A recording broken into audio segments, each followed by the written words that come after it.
Best You Coaching, and welcome back. If you were here yesterday, you know that in honor of Mother's Day, this week we are talking about, I'm just offering tips to help all of my busy mom friends.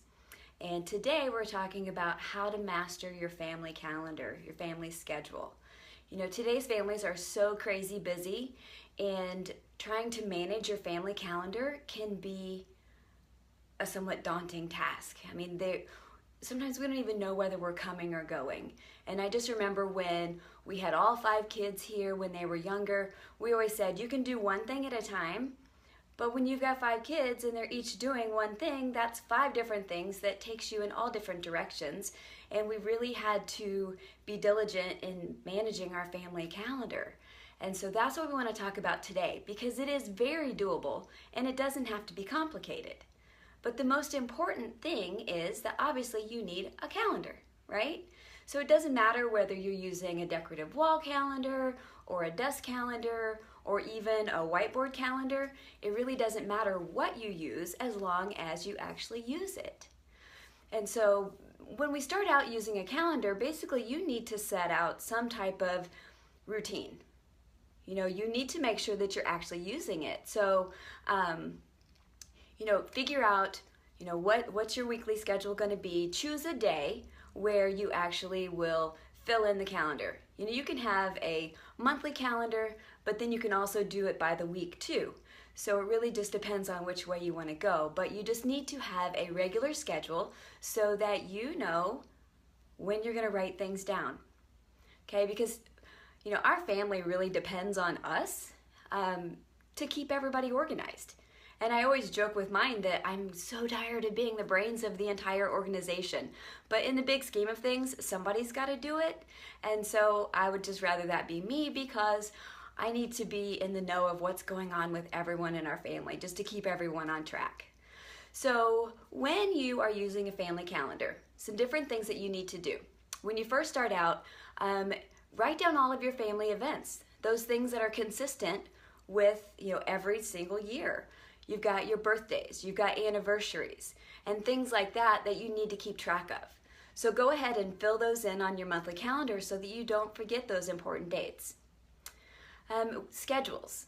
When you get schedules, whether it's a sports schedule, a school calendar, church events, dance classes, whatever it is, like late night work meetings or times that you need to keep track of. Make sure that you write those on that calendar right away.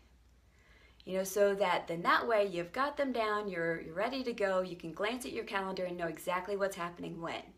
But you may not always have a chance right then and there when you get that schedule to write it on your calendar.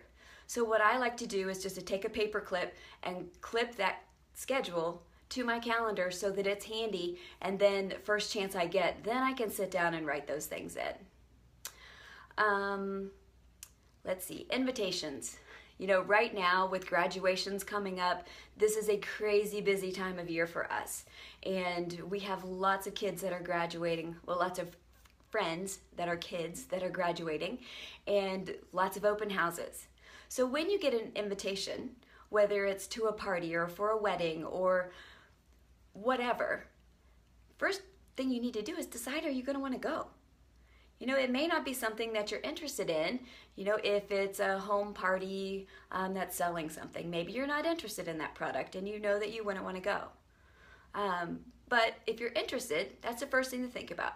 Then you look at your calendar and see if you're available.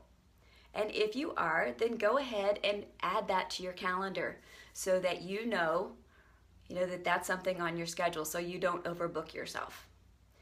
And then if it's something that requires an RSVP, go ahead and take care of it right then, because I'm notorious for forgetting that part. Like, we have a wedding at the end of this month. Yes, Natalie, we're coming to your wedding, but I still haven't RSVP'd. Luckily, it's a family member, and I hope she's okay that we're coming.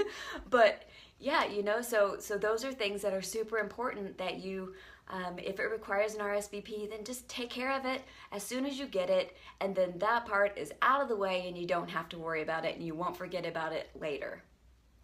Appointments, whether it's a doctor's appointment, hair appointments, dentist, whatever. Look at your calendar first and then figure out when you're available, make those appointments, and then get them on your calendar. Because there's nothing worse than scheduling a doctor's appointment when it's with a doctor that's kind of hard to get into, and then you go to write it on your calendar and you're like, oh man, I've got something else that day and I can't cancel that because that's super important. And so, it's just going to keep you from overbooking yourself again, and just really help you to stay organized. Now, the thing about it is, if you're using, like I use my calendar in my phone for my personal stuff and for like my son's soccer schedules and things like that, but that's not available to everyone else. And yes, you can do family sharing of your calendars if you all have iPhones or whatever, and so you can do that. But it's nice to have a written calendar in some location, a central location in your home, whether you create a family work area, or you just have a calendar on your refrigerator or on your desk, somewhere that is easy for people to go glance at. Just today, my husband, when he was on his way out the door, he's like, so we don't have anything going on tonight, right? And so I have to look at the calendar because honestly, I don't know off the top of my head. I hadn't had a chance to look at it yet.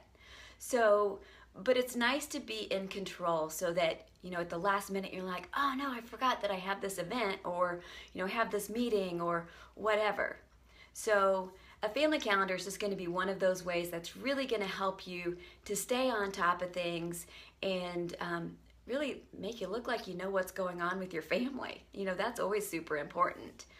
But, another thing is when you're working with your family calendar, I use a different color for each person. In my mind, it just is helpful, and I can glance at it and know that I'm orange. That's my favorite color. My husband is blue, and then the kids are different colors. And so if you're writing it on your calendar, you can just, write in their color, and then whose event that is, and it just kind of keeps things simplified. Some calendars even come with fun stickers that you can use. You can do whatever you want. I'm just pretty basic. I just want to get the stuff on the calendar so that we know what's happening when, so that we don't have those little surprises and we don't forget about things, because there's nothing worse than forgetting about some event that you really wanted to attend. And so anyway, hopefully these things have helped you, these tips today, and I hope you will come back tomorrow. And tomorrow we're going to be talking about meal planning, because I know for me in the evenings it's crazy busy. I'm now teaching fitness classes 3 nights a week, and I need to have a plan if my family is going to eat. So that's something that we're going to talk about tomorrow, so that I can help you to figure out exactly what you're going to be able to do so that you've got control in that area too. So anyway, I hope you guys are having a great day. It's rainy and yucky here, but that's okay. You can still make it a great day. Just think sunshine and flowers on the inside, whatever. So anyway, have a good day. I'll talk to you later. Bye.